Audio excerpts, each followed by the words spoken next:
They were called the greatest show on court for a reason. In the early 2000s, the Sacramento Kings set the standard for what great teamwork and communication could accomplish. Divac on the move, lays it off to Weber.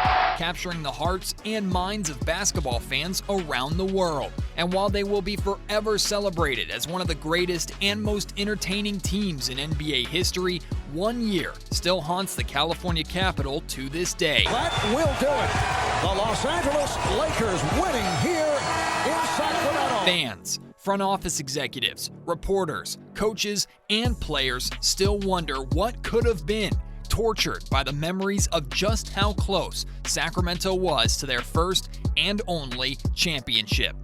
Welcome back to the year that the Sacramento Kings were the best team in the NBA. Welcome back to the deafening roar of Arco Thunder. Back to Bibby, has the open shot. Yeah! Welcome back to the genius of Rick Adelman's coaching. I just think that was a great series. We had a great team. I regret not getting to the next level. The steadiness of Chris Webber's leadership. Twirling move by Weber, who wraps it around Sakulinas, speeds to Christie for two. The silky smoothness of Peja Stojakovic's shooting stroke. Another three-pointer by Peja. He is 6 of 9 from downtown. And the iron clasps of Doug Christie's defense. Doug Christie, the defensive player for the Kings, getting involved. Welcome back to one of the greatest, most physical, and most heated rivalries in sports, turning the West Coast into a Northern California versus Southern California war zone. Offensive foul on Rick Fox. Christie put it back in Fox's face and pushes him back again, and we have pushing and shoving between the Kings and Lakers here early. Welcome back to the joy and pain of the greatest and most terrible season in Kings history. Welcome to 2002, the three-part miniseries presented by the Locked On Kings podcast. Hello, my name is Matt George. I am a sports radio host, multimedia journalist, and reporter in Sacramento, where I have covered the Kings for the last 5 seasons. I was just 7 years old during the 2001-2002 NBA season, just a young basketball fan that was captivated by the beautiful and exciting way that the Sacramento Kings played. Even I, at such a young age, understood the significance of the Kings' magnificent 61-win regular season and felt the burning desire shared by all here in Sacramento to dethrone the Los Angeles Lakers. And yes, I remember the heartbreak of falling short in Game 7, the hatred when Kobe Bryant elbowed my favorite player Mike Bibby in the nose, and the nausea watching Robert Horry's game-winning three-pointer go in. But I'm getting ahead of myself. For the next 3 days here on the Locked On Kings podcast, we will relive the sensational highs and dark lows of that incredible year in Sacramento Kings history, a year that completely shook the foundations of Sacramento basketball with aftershocks still felt today. 18 years later.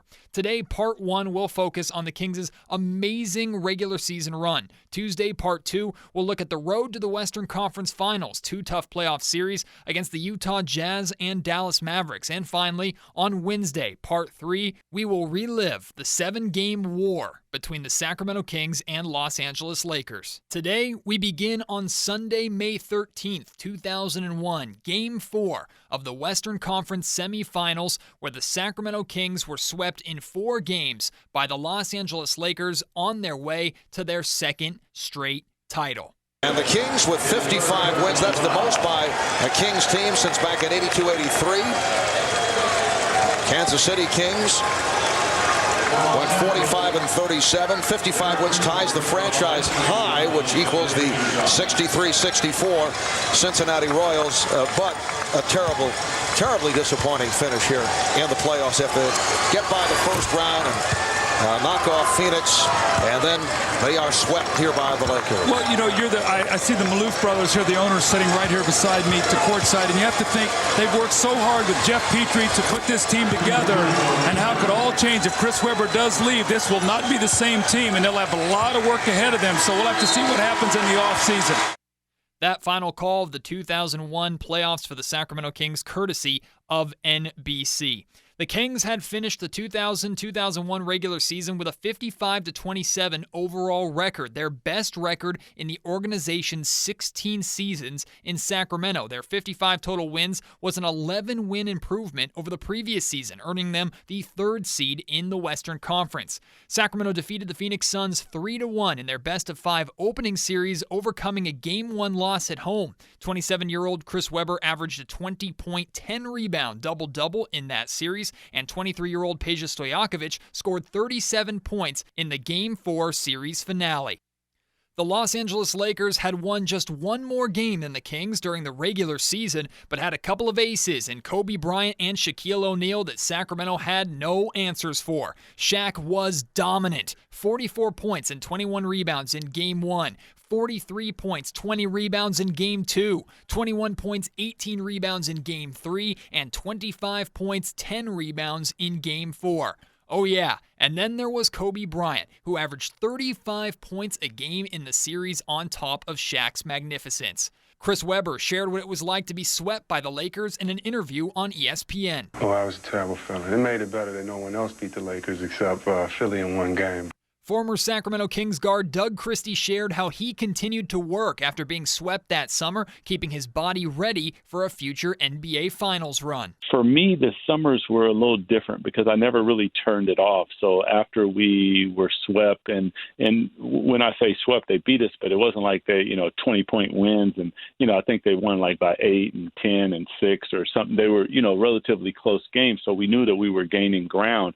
It was more an anxiousness. And after the season would be over, I would, go home to Seattle, and while the playoffs were going, I would run on a treadmill, and I tried not to turn basketball off until the finals were over so that my body understood that it wasn't time to turn it off. With the exception of Game 3, where the Lakers blew the Kings out 103-81 in Sacramento, the Kings managed to keep every game of the series close, losing by just 3 points in Game 1 and by 6 points in both Games 2 and 4. Even so, it was clear that the Lakers were on another level that the Kings had to fight to reach. Doug Christie. There was a level of anxiousness, to be honest with you, to get back at them because we saw that with a few tweaks and different things here and there that we were just as good or a better team. Now, they had 2 of the most dominant players to ever play the game, and probably 2 top 10 players maybe in the history of the game in their alpha dog prime, along with arguably the best coach that's ever coached in Phil Jackson. So it was a daunting task, but the fact that we were a team and together gave us a real strong opportunity. So I would say maybe a little angst more than, it was like killing us. We knew we were getting close. The Kings had work to do in the summer offseason of 2001, with re-signing Chris Webber being the top priority. Radio broadcaster Jason Ross remembers the anxiety of the conclusion of the 2001 semifinals, wondering if that was the last night that Chris Webber would ever wear a Kings jersey. I remember there being positivity in the fact that they finally won a playoff series. The organization had never done that in their time here in Sacramento. So beating Phoenix was big, but getting swept by the Lakers was crushing. But what I remember the most was they were walking off the floor in Game 4, and Chris Webber looking up into the rafters, and the big decision was: was this his last game? Is he staying here? So that was a huge off-season decision that would dictate whether or not they were going to be good going forward.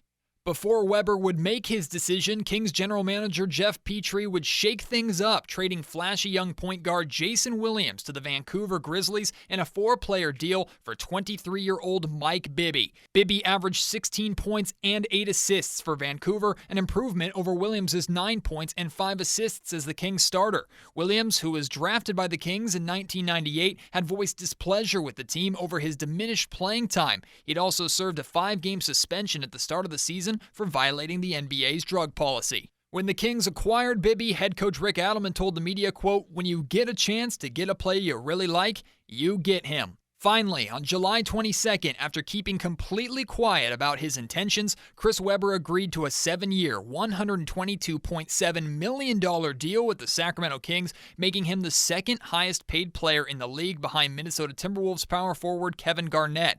Weber told the press that he had considered large deals with the Detroit Pistons and Indiana Pacers, but ended up deciding to stay in Sacramento because, quote, there was nothing better than being here.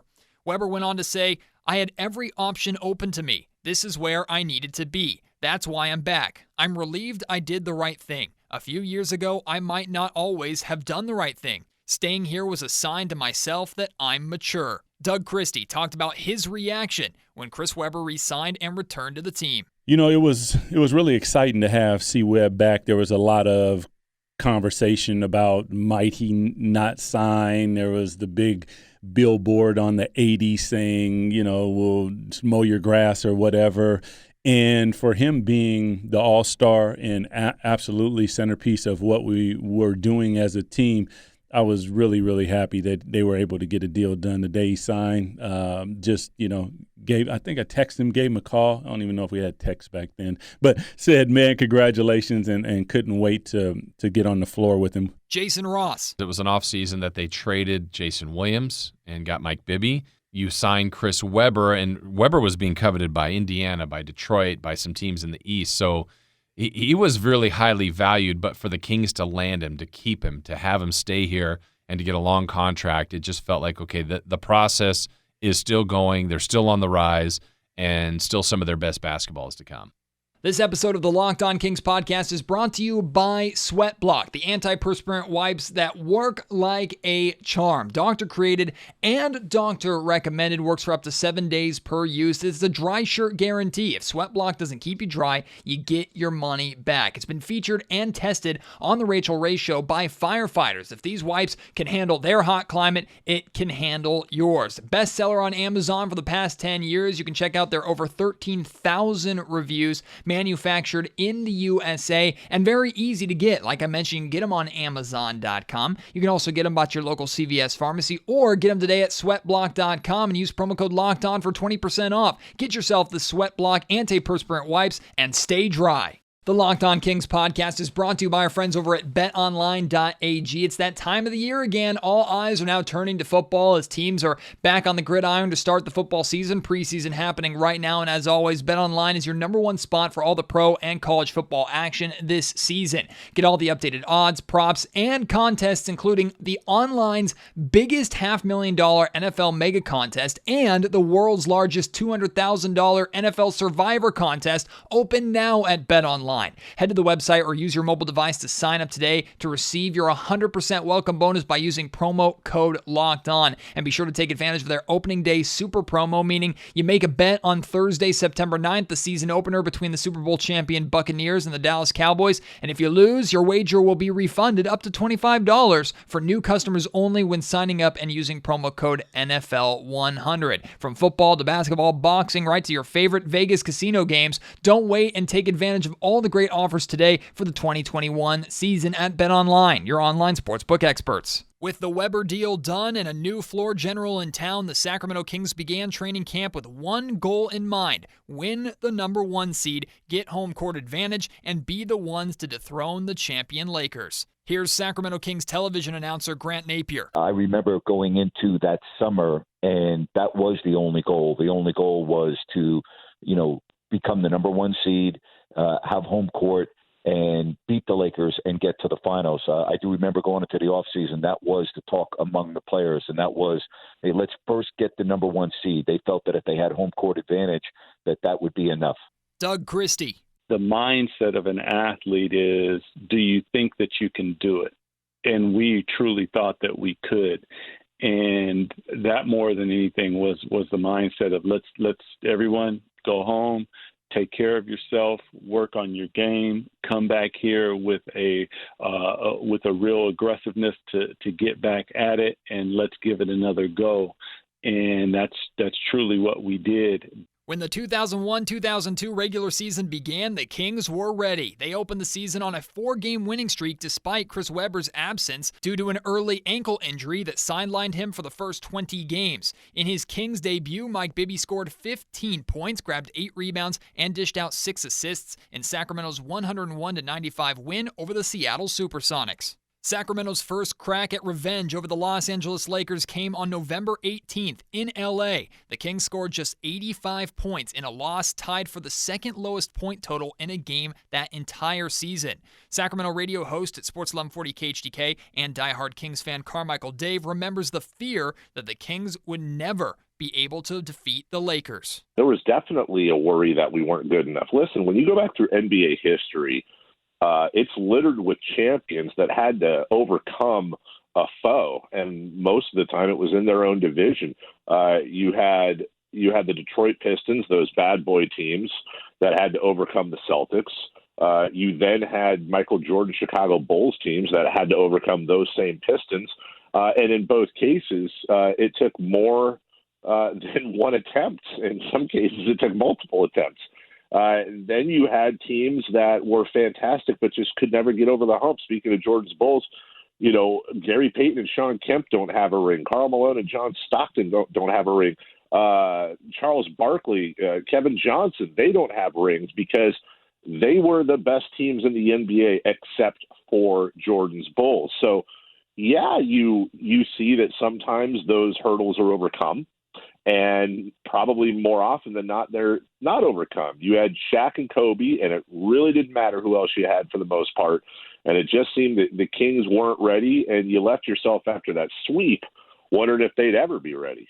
However, in Sacramento's second meeting with Los Angeles, this time in Arco Arena, the Kings rose to the occasion, defeating the Lakers 97-91. It was the final game that Weber would miss with his early injury.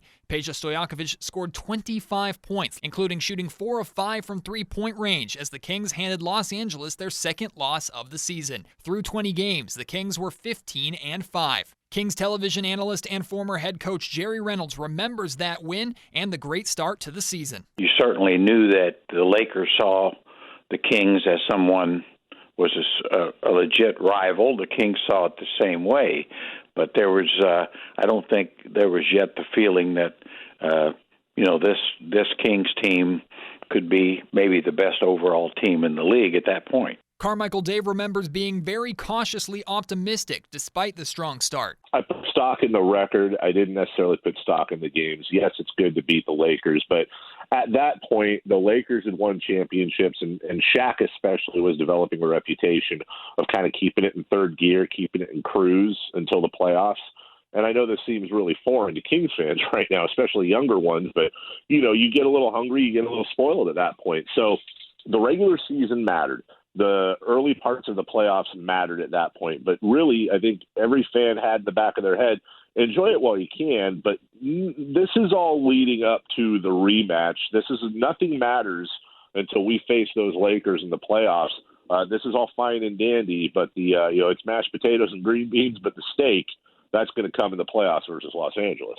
Grant Napier shares what Kings center, team captain, and current-day general manager Vlade Divac's goal was for the 2001-2002 team. You definitely had the feeling that if the Kings could stay relatively healthy, that they had a real chance to do something special. And I remember even early on in that year, Vlade was going around telling everyone 50 before 20, 50 before 20, meaning 50 wins before 20 losses. And I know that for the first part of that season, that was the mantra. Doug Christie says that both the Kings and the Lakers knew that they were the alpha dogs in the NBA, even that early on in the season. There's regular season games, and then when there's two teams that know that they're pretty much head and shoulders above the rest, and now we're throwing jabs at each other and we're counterpunching and we're seeing what they do in this particular situation because inevitably you're probably going to meet. So those games to our fans were more, I think, to us, understanding. Now, were we treating them like, oh my God? No, but there was a filling out process, and we had film on them, and we remember what they did in this situation, in that situation, and for us, what works, what works against. This is the world champions. What works against them? Because there was a point I thought that we got to where we knew, and we thought that I think they did know that we were better than them. Jason Ross. You target the champions. And so when the champions are in your conference, in your specific division, and your rival, it makes it that much sweeter. So And the Lakers stirred the pot all the time. I mean, Phil Jackson would say things. Certainly Shaq would say things. So that got the Kings motivated, the fans motivated. They were always ready to play the Lakers. Chris Webber spoke on his admiration for the Lakers despite being fierce rivals in an exclusive interview with ESPN. What it comes down to me is they're just dogs. You know, they're nice guys, great people. If they see your family, they'll sign an autograph, all that. Great people. But on the court, they're just dogs. And I mean, like, they don't care. And I love that. I love the fact it doesn't matter what's going on inside their locker room, outside their locker room. When they're on the floor, they're going to ball. They're going to be ready. And Kobe's going to take over. Shaq isn't going to care. Shaq going to take over. Everybody know that's what he's supposed to do. I mean, it's just like a well-oiled machine, knowing that this is what we're going to do every day. And I think that the biggest attribute that they have to me is their heart and the fact that they're just dogs. After the Kings' victory over the Lakers on December 7th, both teams wouldn't meet again until March 24th. Over that time, Sacramento really got it going. On December 23rd, the Kings defeated the Phoenix Suns 133-101. That began what would end up being a 12-game winning streak. Sacramento wouldn't lose again until January 22nd. Jerry Reynolds remembers that great stretch and the confidence it gave the team and the fans. I did remember, during that stretch because, this was a team that could really confident going on the road as well as home. Felt like they could, they really were the team to beat every night they played. And so, I definitely felt at that time that this was a serious championship contender, along with a couple others, but definitely felt this team was for real and with the right breaks could win it all. Carmichael Dave. I thought we were finally starting to put it together. I thought that the Mike Bibby, Jason Williams transaction really kind of took this team to a different level, and they needed to gel. You had Vlade Peja coming into his own, Vlade Peja, Chris, Mike. You really had this core, and obviously Doug Christie, our own Doug Christie, captaining that defense. You had this core that was able – listen, we weren't the most shut-down defensive team in the league, although I believe we led the league in opponent field goal percentage that year. But we were great at team defense, communicating, and our offensive chemistry, running Coach Carrill's Princeton offense was – it takes a while. Just like it took a while for the Bulls to get used to the triangle offense and Tex Winter, it took a while for this team to gel offensively with those double cuts and staggered screens and the ability to pull all that off. But, yeah, you start beating the heck out of teams and getting used to that, and you're thinking, okay, well, we got this. Now let's make sure we get the seed we want so we're not, we're only going on the road a couple times, and we've got home field advantage or home court advantage come playoff time. Doug Christie. In our mind, we knew who we were, and we we went through the league, and nobody else was really giving us. The only team that was really on a high level competing against us was the Lakers. Dallas a little bit here and there, but we really weren't worried about them. We never really met San Antonio in the playoffs, and that year we went down there, and I think Webb was out, and we pretty much destroyed them. So we were very confident in where we were at and what we were doing and our ability to make it happen. Jason Ross. There was a time I honestly was a little bit bored by the team, if you can believe that, because they were so good. They were so dominant. They had a stretch going where they were just crushing every Eastern Conference team at home. And some of those games, the Kings were fun to watch.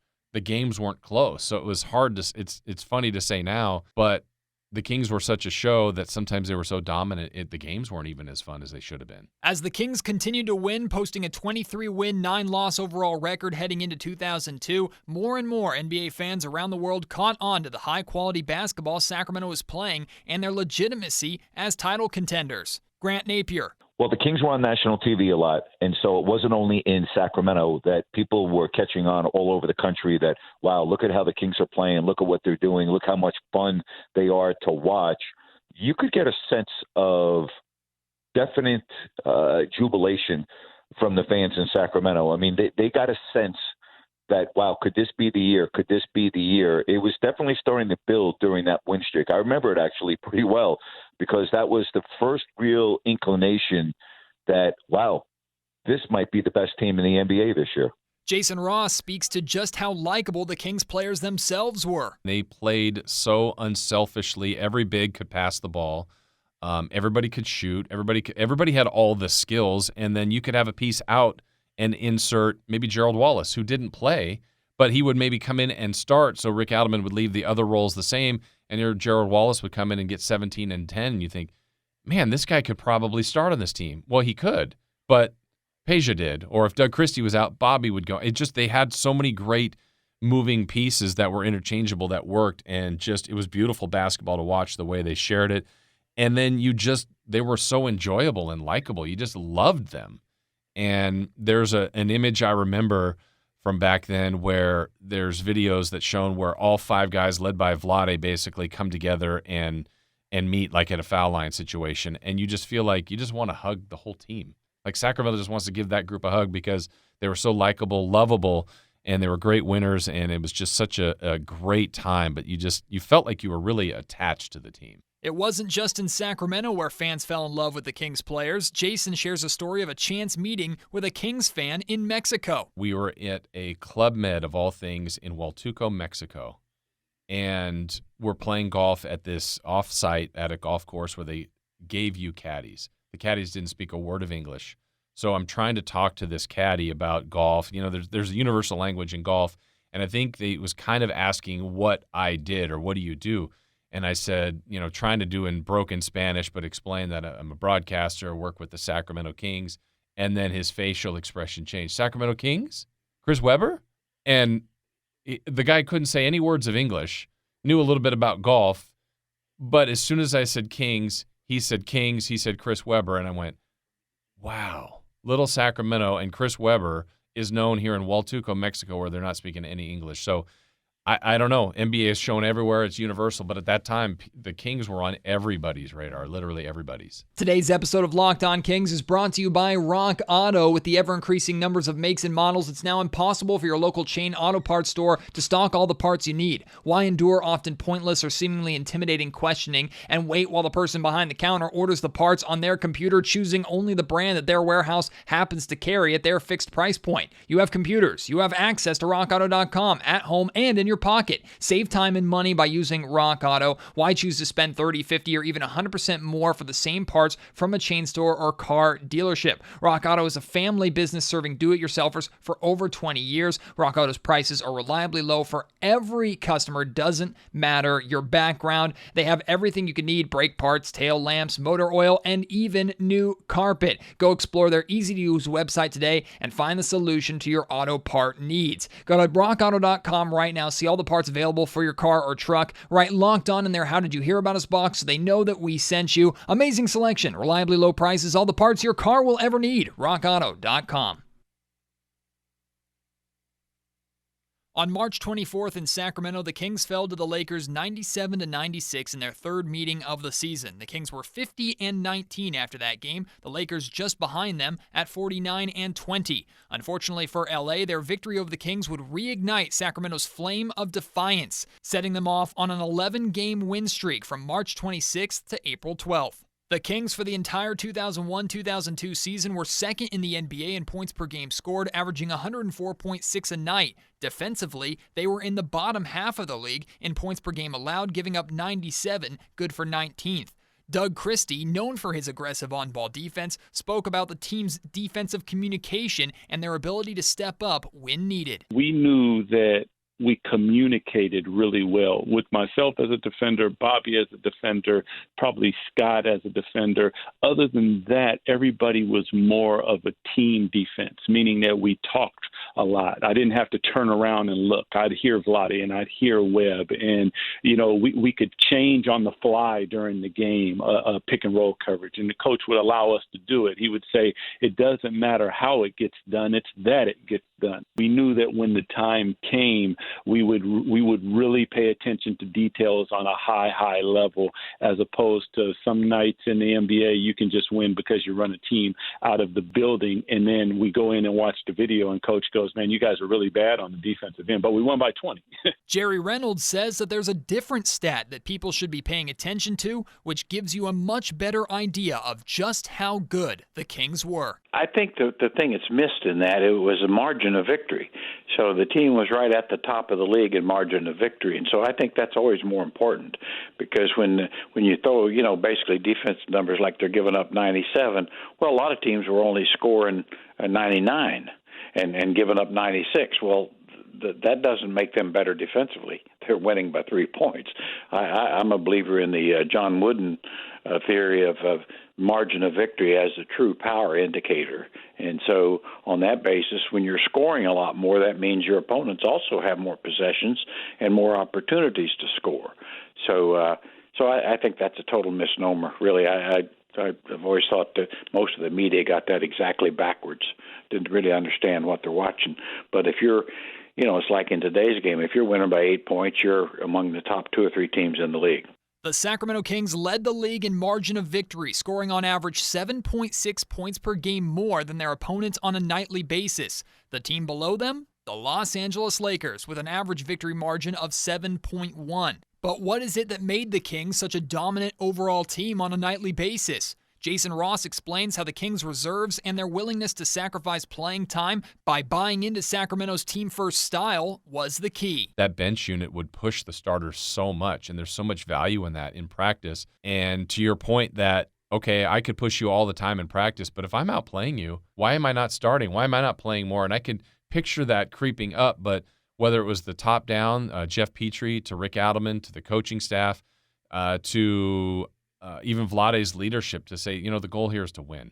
And if that is your framework, if that is the main goal, then you have to buy into that. And I think that the reserves knew that and knew how to push the guys. There might be days where Scott Pollard was the best player.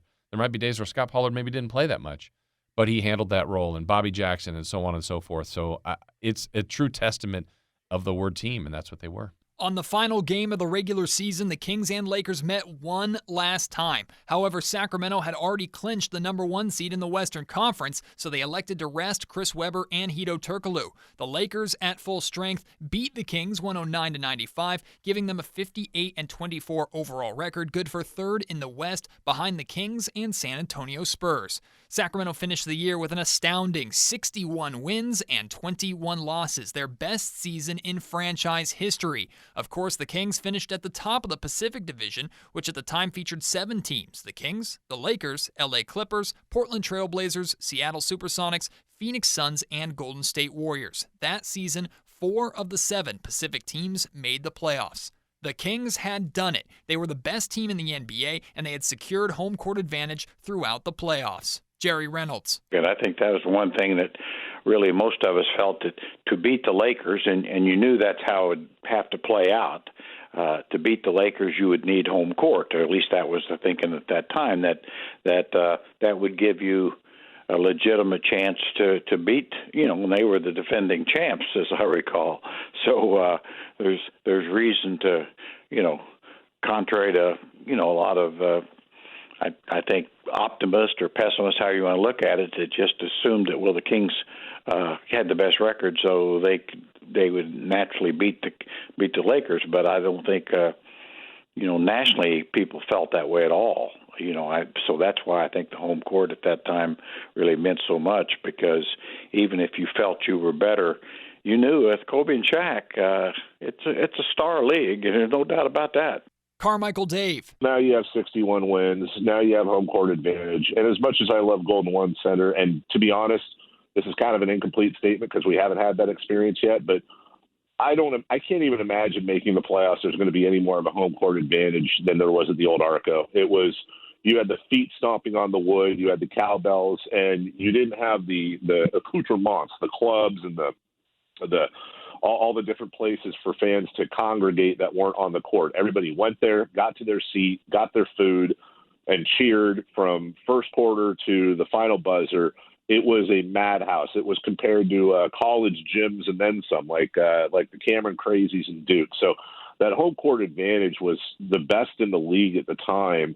And you had the proof in the pudding of those 61 wins. Jason Ross. It was huge to have that, to have the say. They had to play the Lakers the previous 2 years without home court advantage. So that what would be different? Why would people think the Kings could beat the teams they'd have to go through? And certainly if they met the Lakers, well, they had home court. We knew how special Arco was.